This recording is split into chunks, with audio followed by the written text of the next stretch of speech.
All right, good afternoon and welcome. My name is April Price with the Community Environmental Council, and thank you for joining our webinar on residential solar and battery storage.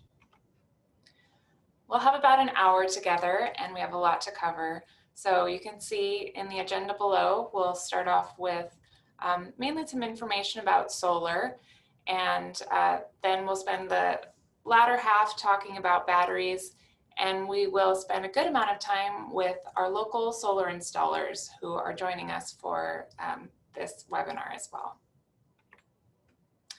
All right, you may be fairly familiar with the Community Environmental Council. We are a local nonprofit organization that is focused on solutions to climate change. You can see at the bottom of your screen, we have 5 initiatives that we are currently working on, but I know that we're all here today to discuss going solar. So let's just jump into it. So I'm especially interested to know what brings you here today. So we'll go ahead and launch a poll, and you can let me know whether you already have batteries or whether you already have solar, or whether this is something new for you and you're thinking through these technologies for the first time.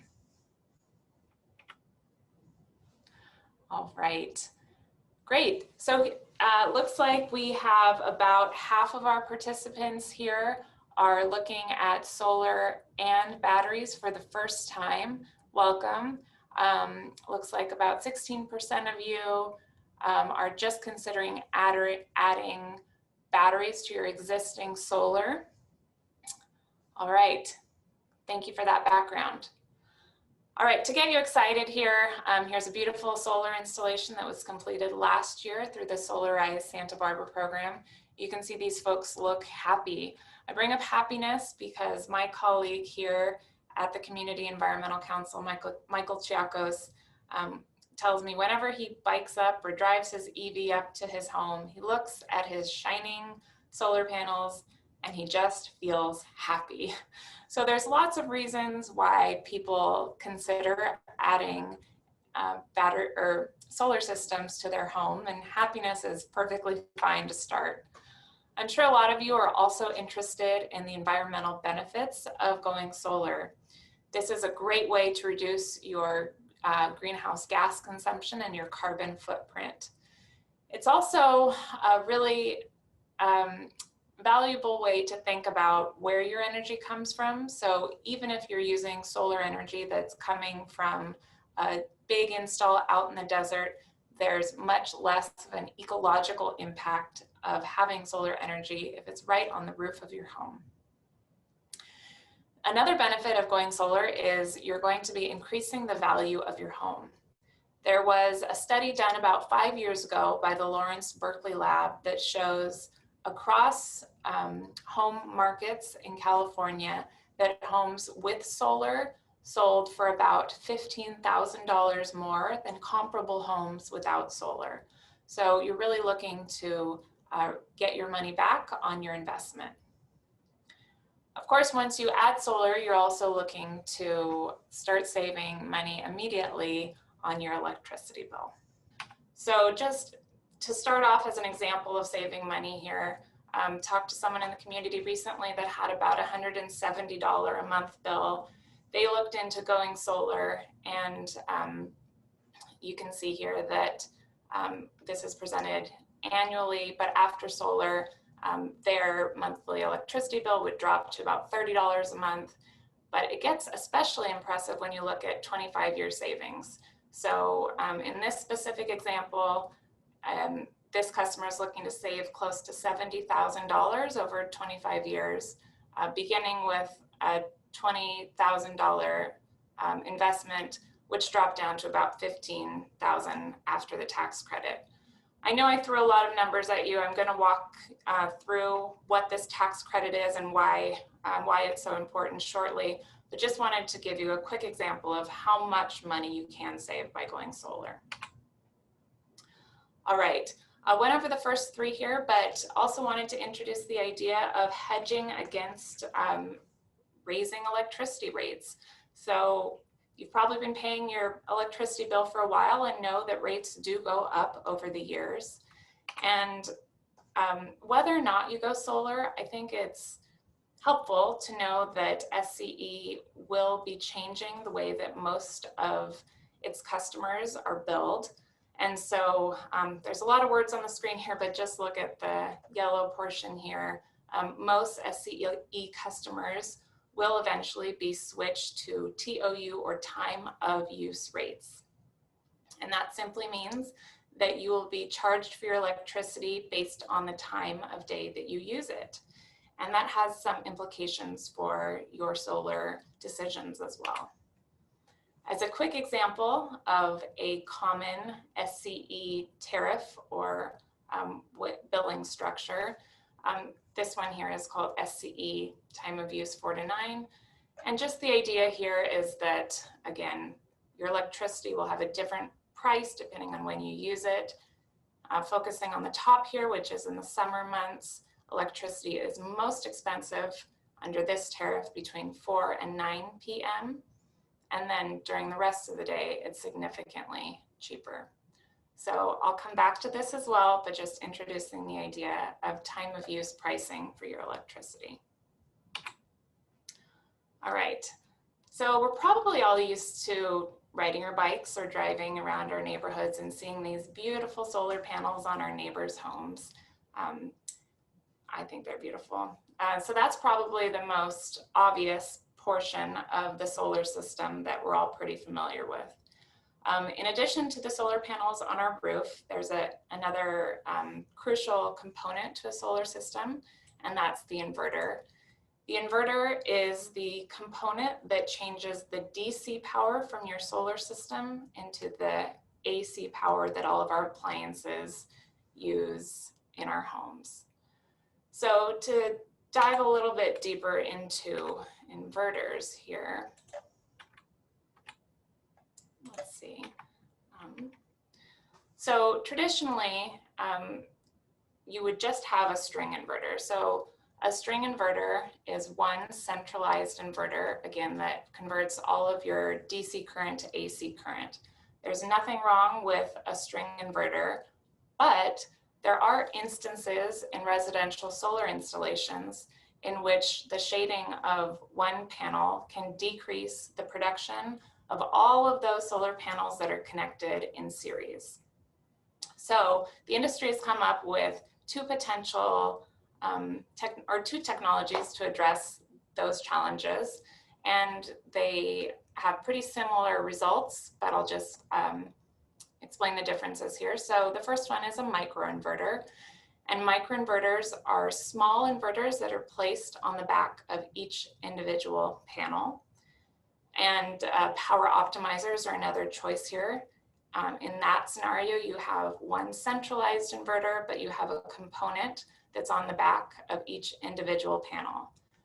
Again, both of these technologies, the microinverter and the power optimizers, have a similar function to make sure that the shading or lower production of one panel doesn't decrease the production of the rest of the solar panels on your array.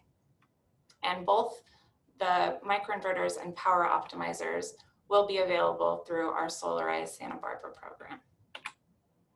All right, so here we are back at our beautiful model home here.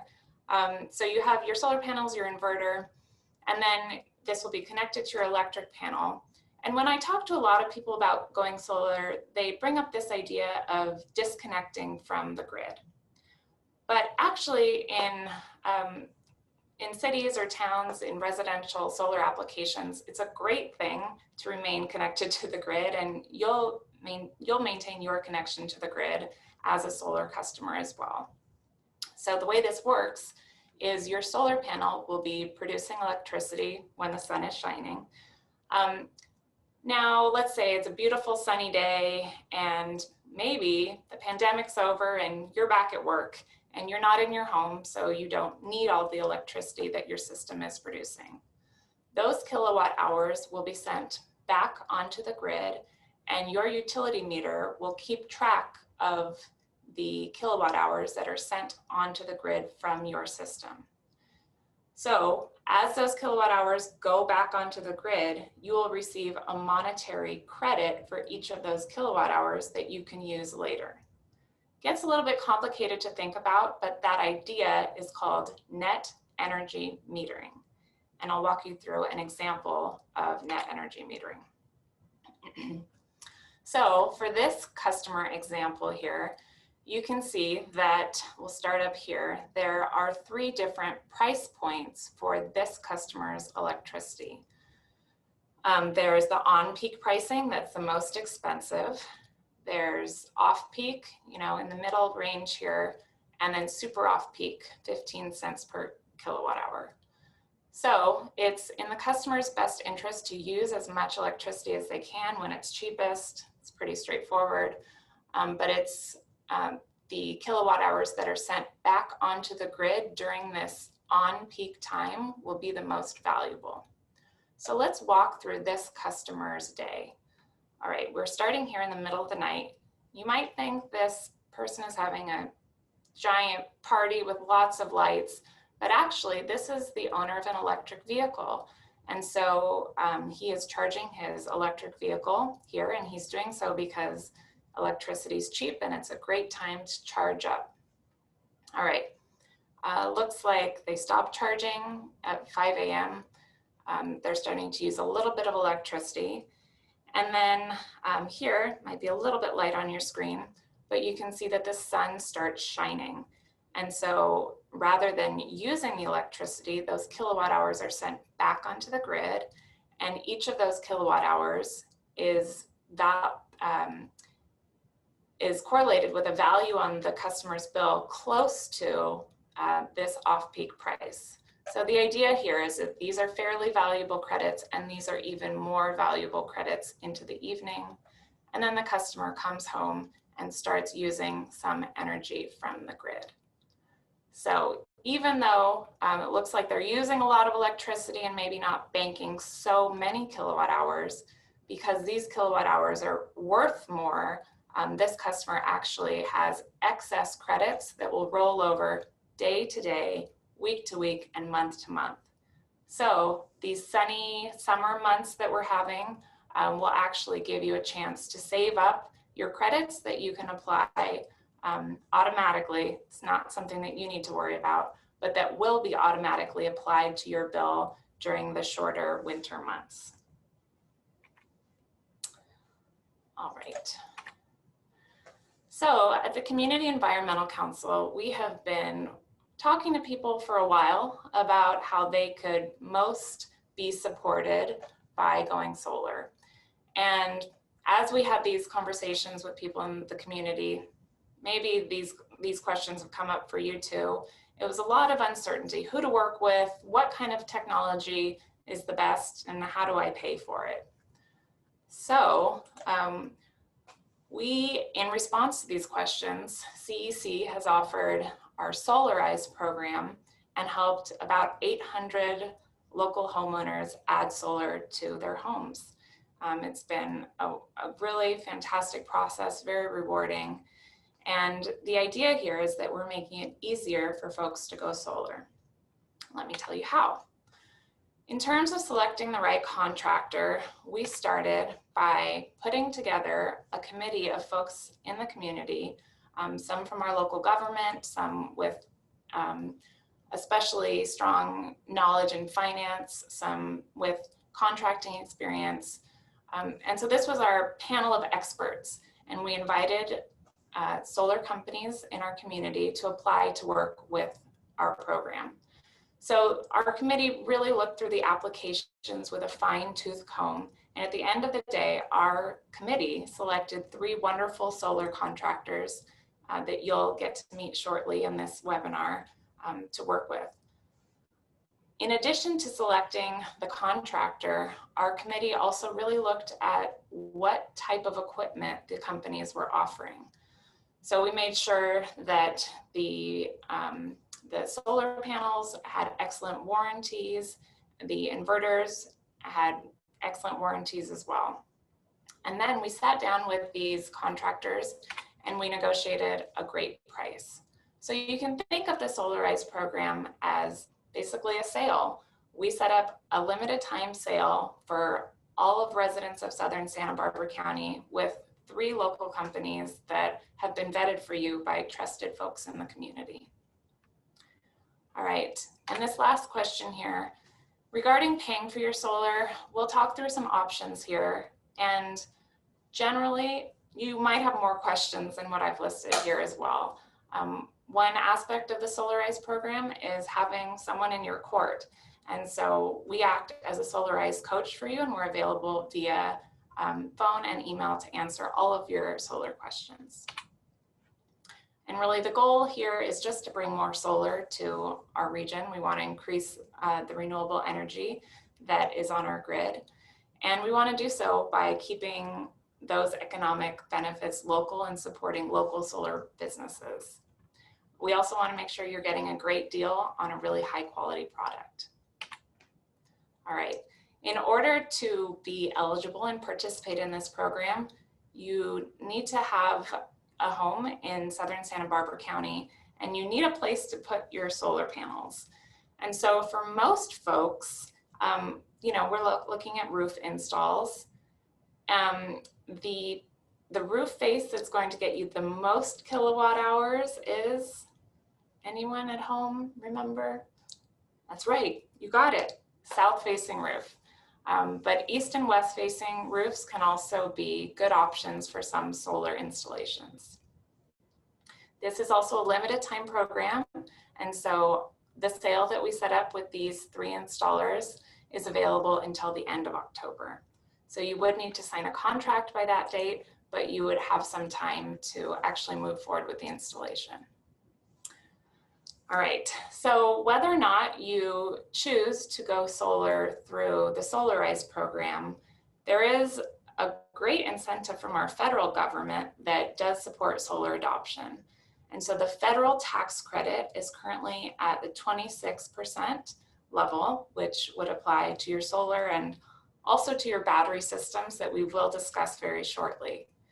That federal tax credit drops down to 22% next year and then goes away in 2022. So it's kind of a too good to pass up opportunity to bring down the cost of your solar system.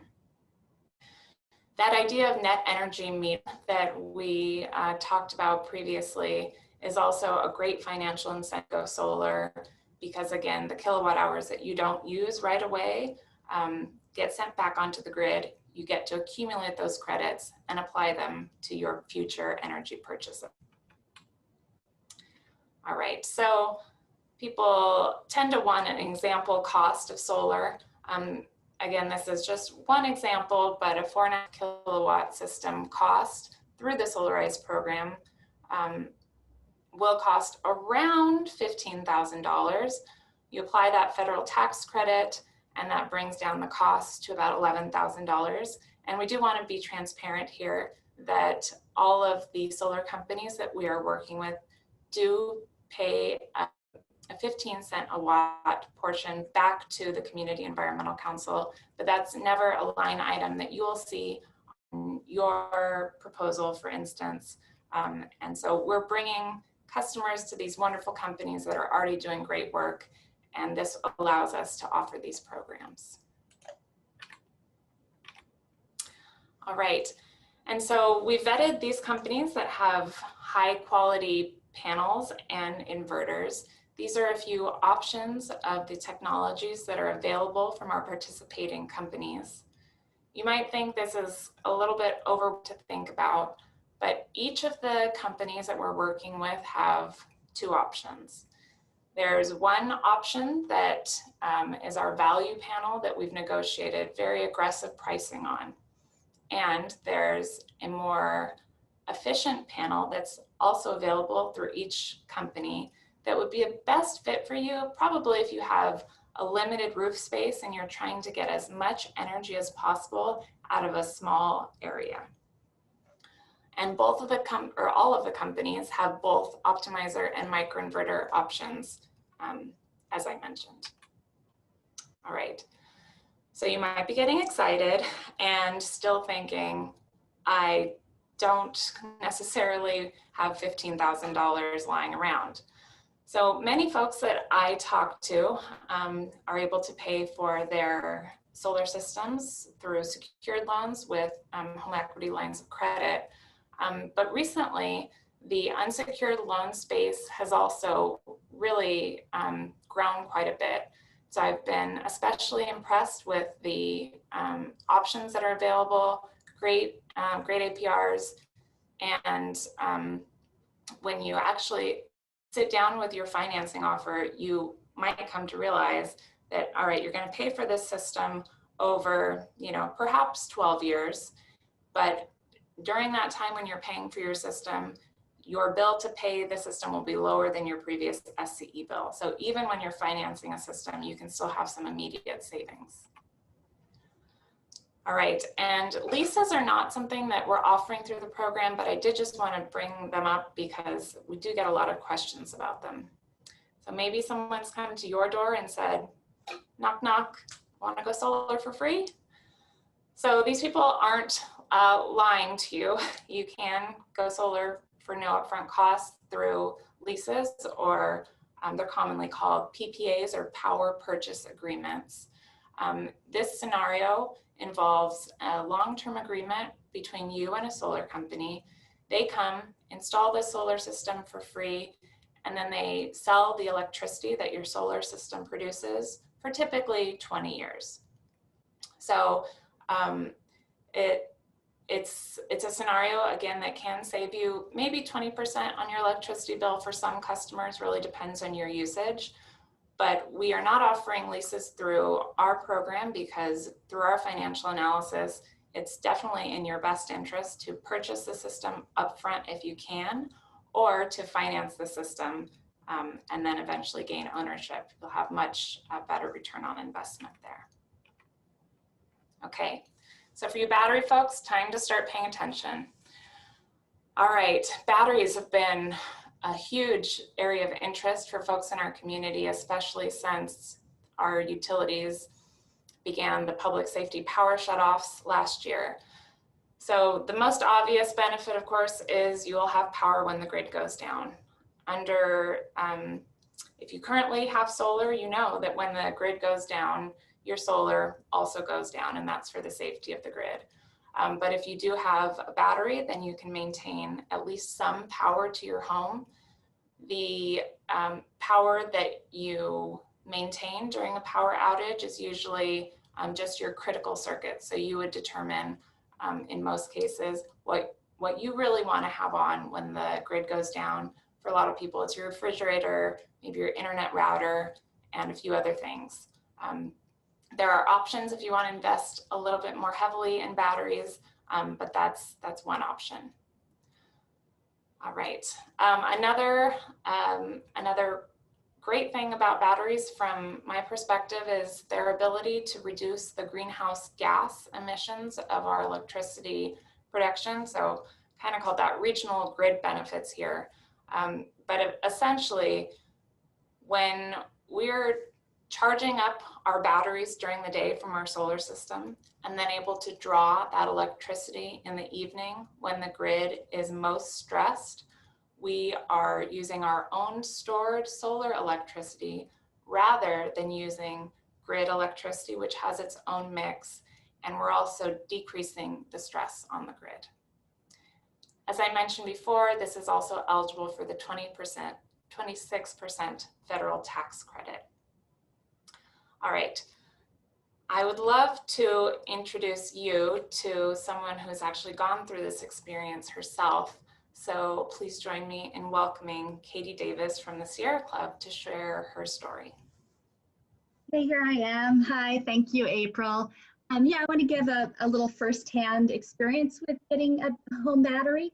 And as April says, getting a Solar Plus battery to start is absolutely the best way to do it. There's significant savings getting them together. So for the majority of you who are looking to get solar and battery, I think that really makes sense right now. I was in a situation in which we moved into our house and we had existing solar on the house when we moved in. But as we as we were living here, we realized that it was not enough to eliminate our electric bill. So we still had quite a significant electric bill. So we could add more solar, which we looked at, and it didn't really make sense. But then we looked at the battery option, because it turned out the bill was not that we weren't producing enough solar, but it was when we were producing it and when we were using our energy. And at the time of use, those peak expensive time in the evening hours was really the issue. So the nice thing about a battery is we could get it and we could integrate it with our existing solar, and we did, and it works great. And then we could shift our time of use. So we're pulling from the battery during the evening hours. And this last little picture is this cool app that we have, a Tesla Powerwall. Tesla offers this app on your phone that you can monitor how much you're producing from your solar and how much is going into the battery and how much the home is pulling. So the picture there shows for the evening hours when there's just a little bit of solar production, not very much, but we're mostly we're running off the battery. So you can see the battery is going to our home. The little bit of solar is going to our home, and there's not much grid power at that point. So that's what it's showing. And by doing that, it is eliminating our electric bill. So that savings will, in our case, pay for the cost of the battery. The other advantage of having the battery is because we have these power shutoffs and outages, and it seems to be becoming more common. We live in an area that was actually, near the holiday fire, that was caused by a power line in hot winds. So it makes sense that they should shut these things down when you have these high winds, but that means you can't use your solar energy even if you're producing it. Whereas if you have a battery, you can. So you can still have some electricity in the house, and we could even, you can see the picture of me here. I've got electric car charger there too. You can even trickle charge your car if you need to. The power's out. Things like that. It's nice to have that backup. So that is another huge benefit. And then lastly, the other thing that I think is really cool about getting a battery in our area is that the reason that those evening hours are so expensive and why they're pushing to do these time of use plans is because we need to produce energy to meet peak demand, and that's when the peak demand is. That's when everybody's home, cooking, watching TV, on the computer, all the lights on, etc. And by driving that demand down, by our not pulling from the grid at that time, we're reducing the amount of energy the whole region has to produce. And that has allowed, in essence, us to not build a new power plant in Oxnard, which was what Southern California Edison had originally proposed to do. They were going to build this gas power plant on the beach in Oxnard, and that was an environmental justice issue because we keep putting our polluting power plants on the beach in Oxnard and in a disadvantaged community, and so the community objected, and we objected because we need to start moving off of fossil fuels, and we don't want to keep building new infrastructure, and we demanded that Southern California Edison consider alternatives. And so they did. They looked at other options, and they instead realized that battery storage would solve the problem and bring down that peak usage, and so they could shut down some of those power plants in Oxnard and not build another one. So that's really, really cool. Mostly they're using huge or these large commercial installations, but the network of home batteries is also contributing to that solution. So that is another really cool thing that I'm happy to help be a part of. And I did send a link in the chat to everyone with an article about how that's happening, how we are moving to battery storage in the evening hours and reducing peak demand, and how that is preventing us from having to build new power plants.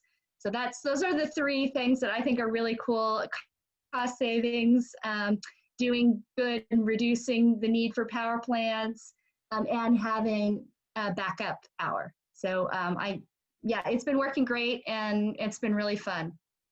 Thanks, April. Yeah, thank you so much, Katie. Yeah, you make a great point. As our grid becomes more and more renewable, we do need an entire distributed set of batteries to support that transition.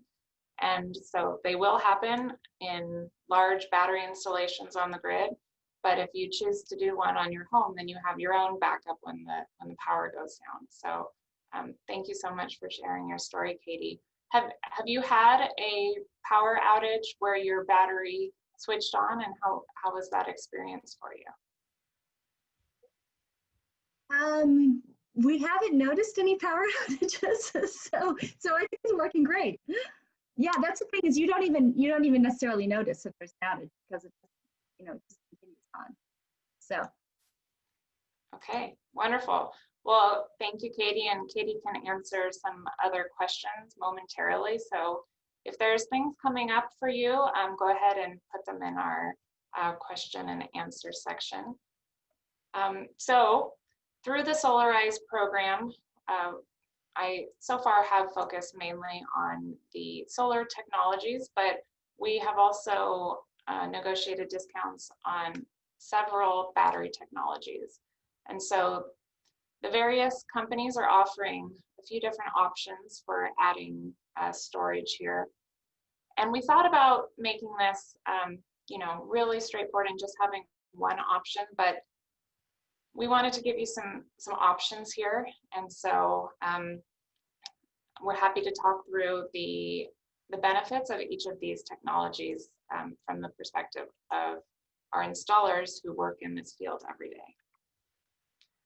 All right, and again, to just get to the nitty gritty here, as an example, just an example of how much a battery costs, people tend to I tend to get the most questions about Tesla Powerwalls. So you're looking at generally an upfront cost around $15,000. With that federal tax credit, that brings the cost down to closer to $11,000. So just again, to give you kind of a general idea of what to expect when you're considering battery storage. So throughout this conversation, you might have been thinking, yeah, well, this is cool, this is interesting, but I only spend about, $50 on my electricity bill. It's never going to make sense for me to go solar or to add storage. And so we have another webinar that covers the benefits of adding an electric vehicle. But once you do add an electric vehicle to your, to basically your electric requirements for your home, of course you're eliminating your gas bill, but suddenly the payback for solar is fantastic. And there are some great federal and state incentives here. And I've been especially impressed by the lease offerings from electric vehicle providers, as low as $200 a month we've seen. So if you're also not buying gas, that can be a fantastic choice for many folks in the community. And there's more information about driving electric at driveelectric805.org. Okay, so I think we're going to transition into the question and answer portion of our conversation here. So I'll go ahead and introduce our panelists. So from Brighton Solar, we have Jeremy Favier. So hi, Jeremy, thank you for joining us. From California Solar Electric, we have Chelsea Vaughn. Hi. Hi, Chelsea. And from Sun Pacific, we have Fraser Kersey. So thank you, Fraser. All right. So folks have been adding some questions to the conversation here, and I'll just go ahead and ask you to share your knowledge and expertise with us. Okay. So, and just as a reminder to folks on the webinar, all three of these companies were vetted and are offering their discounts through the Solarize Santa Barbara program. Okay, so the first question is, thank you, Larry. Larry asked, can SCE pull from your battery in an emergency? Let's see. Jeremy, you want to take that one? Yes. Not that I know of so far. There is no program in place from Edison or the utility company to really take on your battery in case of an emergency. Now, there is some state rebates, state incentives available if you're installing a battery. And because of that, one of the requirements to be able to qualify for those rebates is to discharge your batteries at least 52 times a year. So they are not pulling out of your battery, but they are making sure that you are discharging them into the grid several times to comply with this rebate. Right, so it's, again, not something where the utility is going to take control of your battery. Thanks, Jeremy. All right, we have a question from Yvonne here. What is the lead time for getting a project done? And is it by the end of the tax year possible at this time? Chelsea, you want to take that? Yes, definitely. That would be the goal of every Solarize project that comes through, and barring any major things. Even with the COVID delays, things will still definitely get done.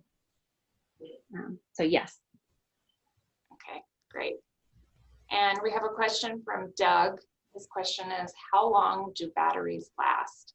And Fraser, I'll hand this one to you. I know that Sun Pacific installs lots of different types of batteries, but maybe you can speak to the ones specifically available through the Solarize program. Sure. The easy answer is it depends. Every battery has different types of cycle count ratings. So a cycle is basically a discharge and a recharge. There's different chemistries of different types of batteries. Some chemistries like lithium iron phosphate have a much higher cycle count rating than something like a Tesla Powerwall and LG battery, which is lithium cobalt, nickel cobalt. So it really depends on the type of chemistry, the type of product you're looking at. But most batteries are under warranty for about 10 years. A lot have a cycle count of anywhere around 10,000 cycles. That is in some ways a theoretical count with some of the batteries, just because they haven't been around for that long. Yes, they've had elevated testing in different factories, but they haven't actually lived out in the field for 10,000 cycles. So we'll see on some of these batteries, but there's a lot of good opportunity there's a lot of good research happening right now with lithium iron phosphate that show quite a large cycle count with Sonnen and Sunpower batteries specifically, simplifies as well. Okay, great. Thank you so much. I know that you are specifically selling, one of the batteries that you're selling is the Powerwall. So can you speak specifically to the how long the Powerwall would last? Again, it depends. A lot of that also has to do with how you use it. Typically, we program the battery so that it won't discharge below that 80% depth of discharge. If you use it kind of like your cell phone, if you let it die consistently on a regular basis, the lifetime of that battery in your cell phone is just not going to be that long. Our goal is to obviously have it last as long as possible. And with the Powerwall, you could easily get 3,000 to 6,000 cycles out of that. I think is a fair estimate, within that 10-year warranty. But again, it's how you treat it. The less the less in the depth you use that battery, the longer it's going to last for you. Okay, wonderful. And let's see here. Lots of great questions here.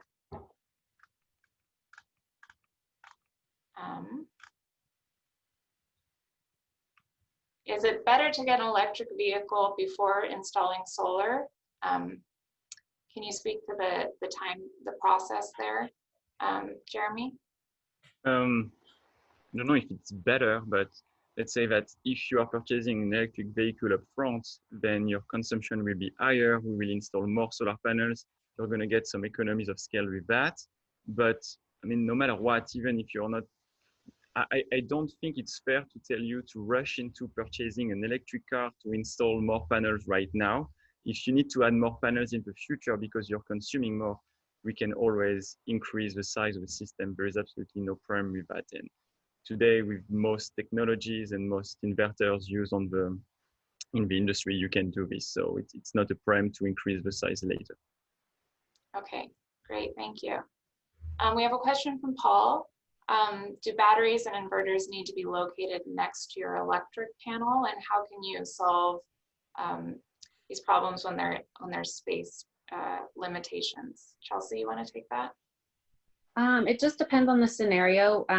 We have a battery expert who comes out and does a site assessment, and it's obviously better to be close, but there are scenarios where we can work within the confines of, you know, the scenario. But we would get all of that information up front and discuss with the homeowner where they would like it and what makes the most sense. Yeah. Our battery is a ways away from the panel for just that reason, and it ran kind of a pipe to get there. Yeah, but it can be done. You just have to see. Yeah. Okay. Sam asks if he can't point the solar system towards south, would I be able to install west? And then can you speak through the benefits of a west-facing system? Fraser? Yeah, sure. Well, west is great also, especially with this 4 to 9 time of use rates, especially in the summertime when it's still light out till 9 o'clock at night. We're still, you know, banking those credits during that high rate kilowatt hour time. So a west facing roof can be very beneficial as well. You know, typically, yes, south is, and, you know, there's also, you know, tilts, you know, at our latitude, you know, 30 to 34 degree tilt roughly is, you know, optimal as well. So it also depends on your pitch of your roof, of how much production you get on whatever facing direction that may be. Okay, great.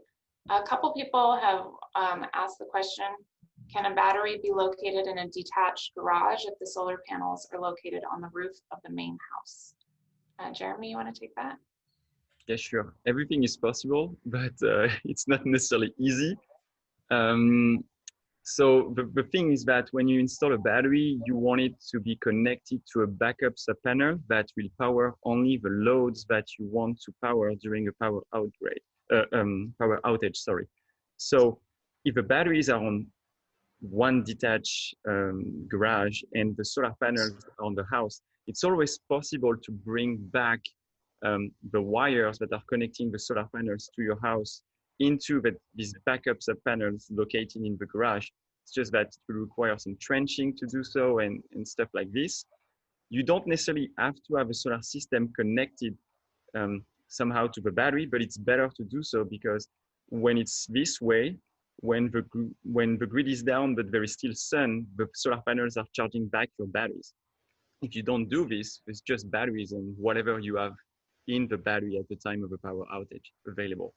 So it's possible, it's not easy, but sorry if that's not the best the best answer or what you wanted to hear. Okay.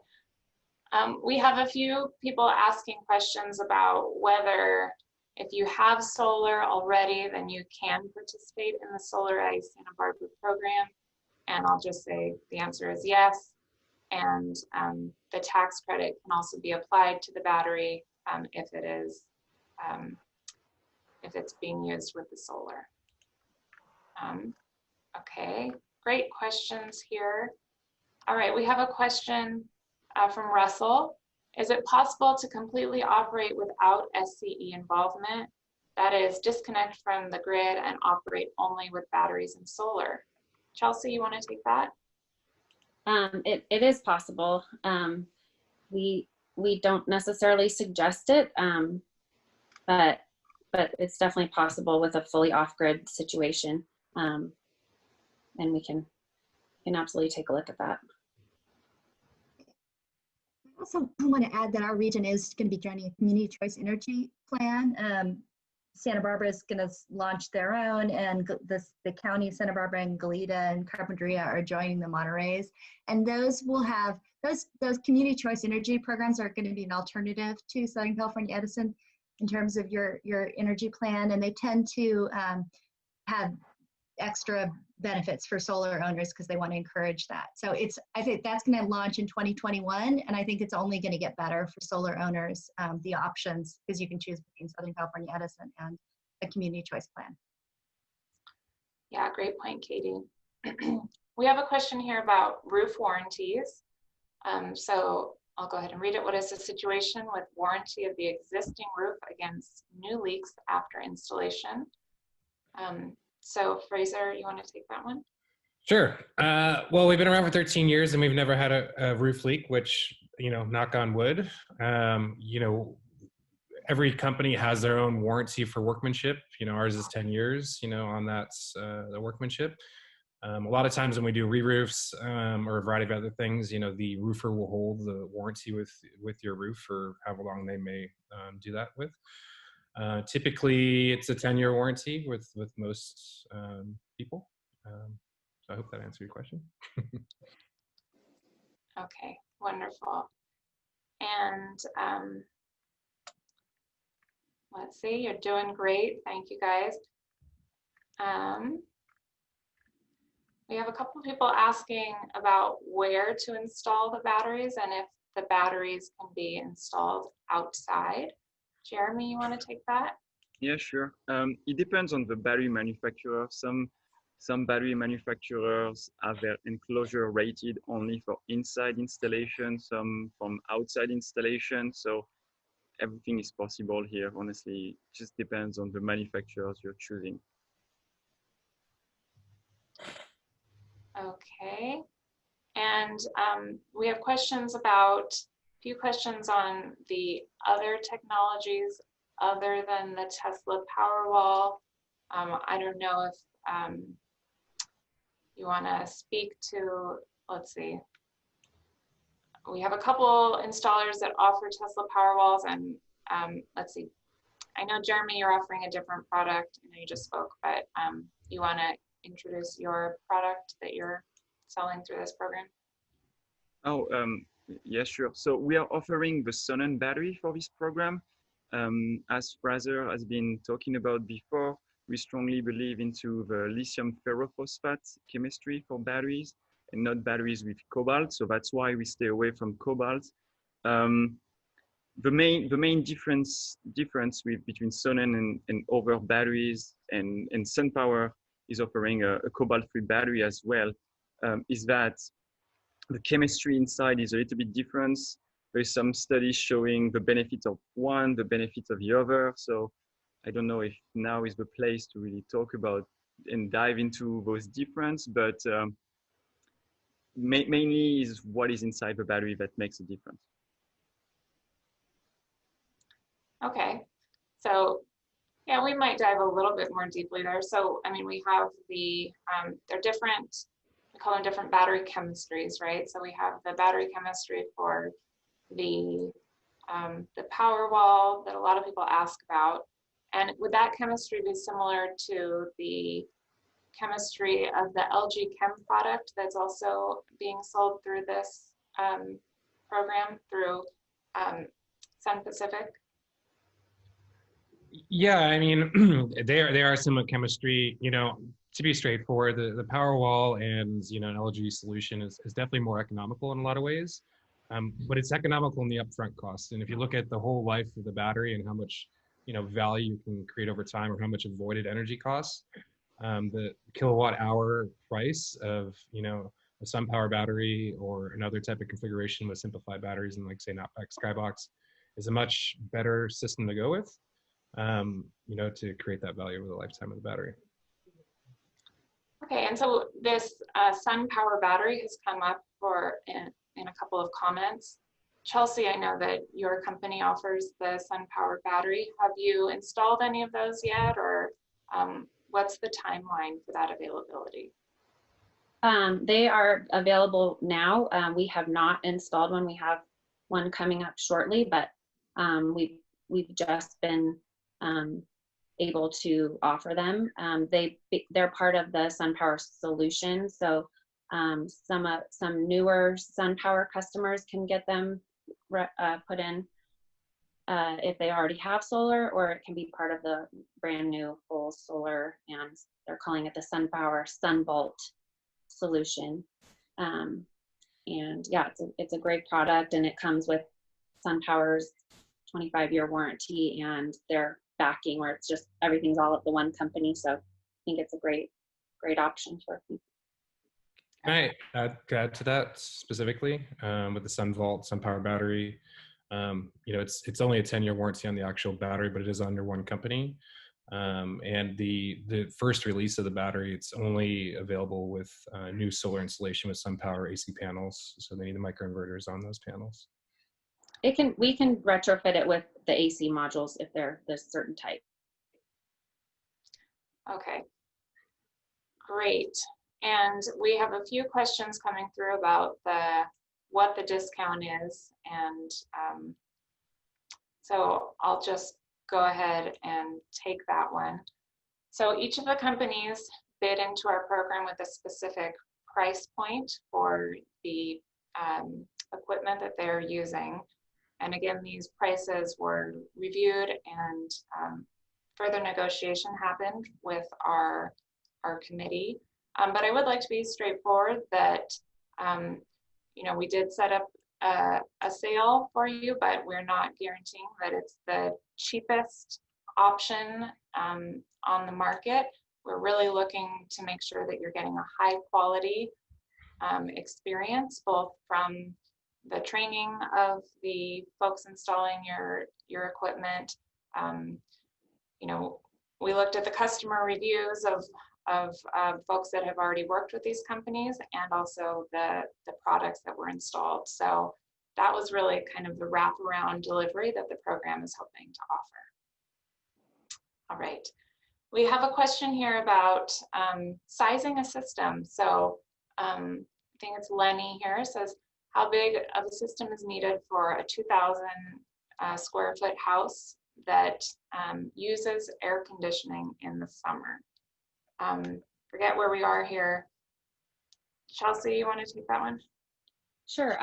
It really varies on all sorts of elements of how much usage you have in your home. So we really encourage people to get a copy of your bill out and just have somebody come and do a site visit. They can give you like real numbers, and there's no pressure if you decide you don't want to go with it.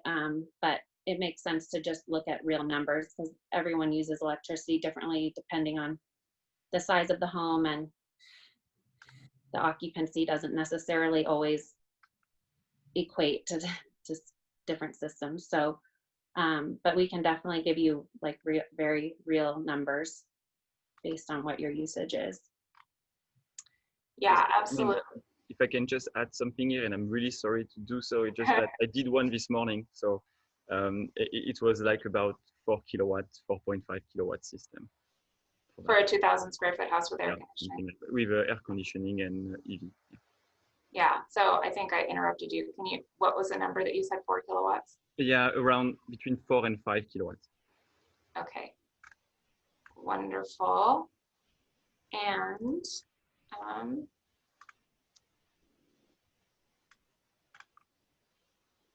let's see. Let's just speak to the warranties of the solar panels here. So let's go through a scenario here. I install my solar and I have a severe drop in production year 9. Who do I call? What do I do? And how much does it cost me? Jeremy, you want to take it? Yeah, sure.